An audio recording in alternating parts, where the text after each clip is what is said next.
mo pinatay ang aircon? Paanong pinatay? Buhay pa naman yun, ah. Kasi... Kasi ano? Di na humihinga. Hindi! Kasi wala na yung lamig.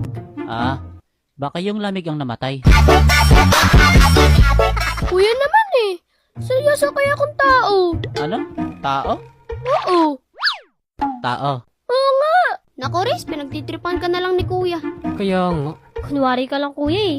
Pero naiintindihan niya naman talaga ang ibig sabihin ni Riz. Kaya nga. Ayaw mo lang paandarin ng aircon kuya eh. Kaya nga. Laki-laki na kaya ng bills natin. Kaya nga. Kung makademand kayo, kala nyo kayo nagbabayad, ah. Kaya nga. Di naman ikaw nagbabayad.